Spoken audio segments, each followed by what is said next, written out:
અમેરિકાના બોસ્ટન શહેરમાં આવેલ ઘરડા માણસના ડે કેરનું સંચાલન થાય છે. ડે કેરનો નિયમ છે કે જે માસમાં જે વડીલનો જન્મદિવસ આવે તે જન્મદિવસ માસના છેલ્લા અઠવાડિયામાં ધામધૂમપૂર્વક ઉજવણી કરીને ખૂબ જ ઉમંગથી દરેક વડીલ આમાં ભાગ લે છે.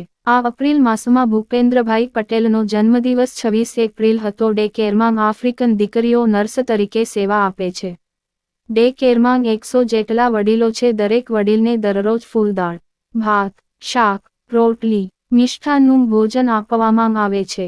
વડીલો તેમજ સ્ટાફગણ સાથે 150 માણસની દરરોજ રસોઈ થાય છે. વડીલોને સવારે 8 વાગે ઘરેથી લાવીને 2 વાગે ઘર પરત મોકલવામાં આવે છે. બાર કાર તેમજ બાર ડ્રાઈવર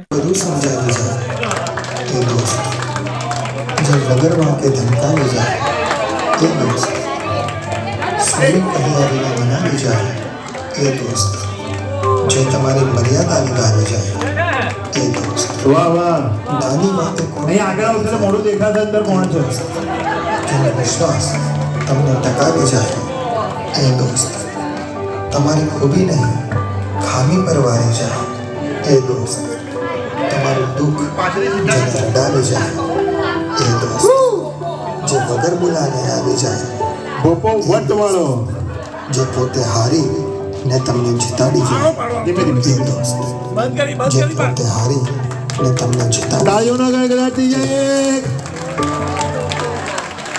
બધું વાહ વાહ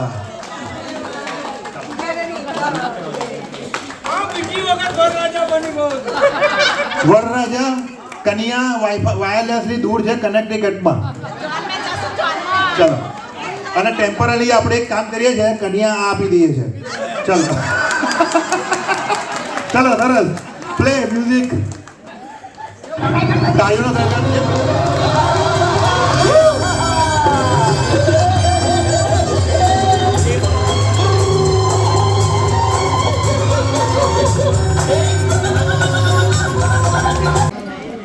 આપણે એક એની અંદર ભૂપાભાઈ છે ને ભૂપાભાઈ એ રામ જેવા છે. ભૂપાભાઈ છે ને એ આપણે ત્યાં ડે કેરમાં રામ જેવા છે. તો 2-3 દિવસ પહેલા મેં વાત કરી હતી રામની.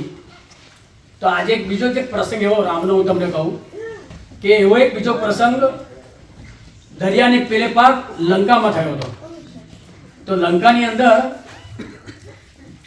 દશાનંદ એટલે રાવણ અને મંદોદરી એ બંને પોતાના મહાલયમાં બેઠા હતા. હિંચકા પર બેઠીને ઝૂલતા હતા. અને મંદોદરીએ કહ્યું કે દશાનંદ તમે સાંભળ્યું છે? તો કે શું? તો કે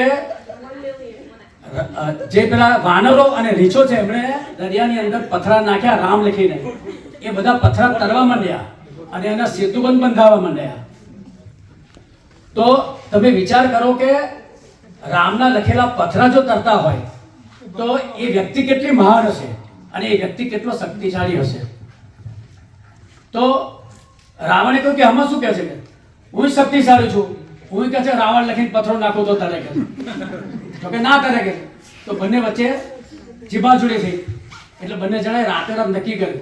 એટલે બંને જણા રાતે ઉપડ્યા દરિયા કિનારે અને દરિયા કિનારે જઈ અને એક પથરો લીધો. એક પથરાની ઉપર રાવણ લખ્યું અને રાવણ લખી અને પથરો દરિયામાં નાખ્યો. બોલો શું થયું છે? તરી જાય તો પથરો તો તર્યો ભાઈ ફૂલની માફક. એટલે રાવણ તો અટ્ટહાસ કરવા લાગ્યો અને ખડખડાટ હસવા લાગ્યો કે જોયું હું શક્તિશાળી છું. તું કહેતી હતી ને પણ તારો ધણી તારો સ્વામી દશાનંદ કેટલો શક્તિશાળી છે. પણ મંદોદરી ને આમાં કઈ વિશ્વાસ બેઠો નહીં. મંદોદરી થયું કે કંઈક દાળમાં કાળું લાગે છે. એટલે ત્યાંથી તો એ લોકો મહાલયમાં જતા રહ્યા પણ એ તો સતી હતી. એટલે એને દશાનંદને કહ્યું કે તમે સાચે સાચું કહો જે હોય. જો તમે સાચું નહીં કહો ને તો તમને મારા સોગંદ છે. હવે સોગંદ આપ્યા એટલે રાવણે તો કહેવું જ પડે. એટલે રાવણની આંખમાં આંસુ આવી ગયા. એટલે રાવણે પોતાનું દિલ ખોલી અને પછી મંદોદરી આગળ વાત કરી કે સાંભળ, મેં જ્યારે રાવણ લખીને પથરો નાખ્યો ને તે વખતે મેં મનોમન બોલ્યો તો હું કે જો આ પથરો ના કર્યો ને તો રામ તને મારા સોગંદ છે. અને પથરો તરી ગયો. એટલે આ છે ને એમનું પાત્ર એવું છે કે ગમે તેવું કરે ને પથરો નાખીને એમના નામનો પથરો નાખે ને તો એ તરી જાય અને આ પ્રસંગ છે ને એ શોભાયમાન થઈ જાય. સુભાષ દાદા જોડે બધી વાત અઘરી, પણ એક વાત તો 100% અઘરી કરીશ કે રામ ભગવાન છે, કારણ કે અત્યારે વનવાસ રૂપી અહીંયા રહે છે. તો 100% રામ છે એ ગેરંટી છે. અને લખન તો બધા બહુ જણા છે, પણ વનવાસ કરીને બી એ અહીં સેવા આપે છે. અને શોભનાબા એ ત્યાં રહીને એમના જે ગ્રાન્ડસન ચિલ્ડ્રન છે એમની સેવા આપે છે. તો ખરેખર ધન્ય છે આ પરિવાર. તો થેન્ક યુ સો મચ.